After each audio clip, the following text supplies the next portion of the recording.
Assalamualaikum warahmatullahi wabarakatuh. Perkenalkan, nama saya Firda Hanida Kamiswara dengan NIM 4120210076.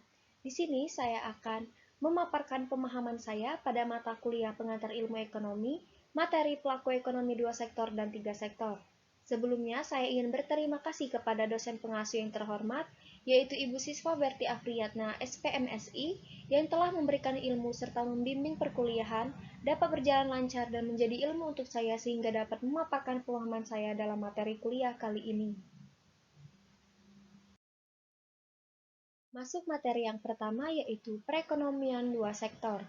Perekonomian 2 sektor disebut juga perekonomian sederhana karena hanya terdiri atas dua pelaku ekonomi, yaitu rumah tangga konsumsi atau RTK, di mana pelakunya merupakan masyarakat sebagai konsumen, dan rumah tangga produksi atau RTP, yang pelakunya merupakan perusahaan sebagai produsen.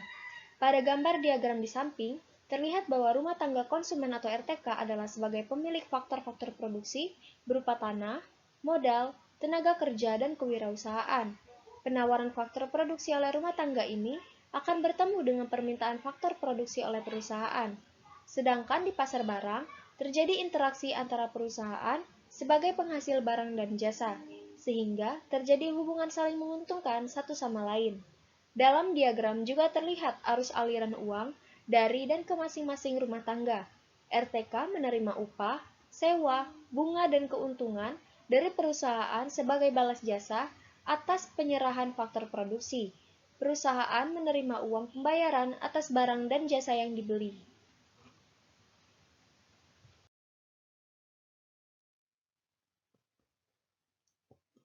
Pada diagram di samping menunjukkan aliran pendapatan dan pengeluaran RTK dan RTP, di mana menunjukkan keadaan apabila seluruh pendapatan diterima RTK digunakan seluruhnya untuk belanja barang dan jasa. Ini berarti bahwa pendapatan sama dengan pengeluaran, tidak ada bagian pendapatan yang tidak dibelanjakan atau dapat dikatakan bahwa perekonomian mengalami keseimbangan. Lalu yang kedua adalah perekonomian 3 sektor. Perekonomian 3 sektor terdiri atas rumah tangga konsumen, rumah tangga produsen, dan pemerintah. Peran pemerintah adalah sebagai pengatur, produsen, sekaligus konsumen.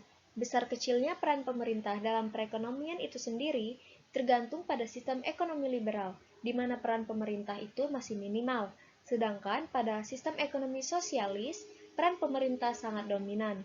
Di negara yang menganut sistem campuran seperti Indonesia, peran pemerintah masih cukup berperan.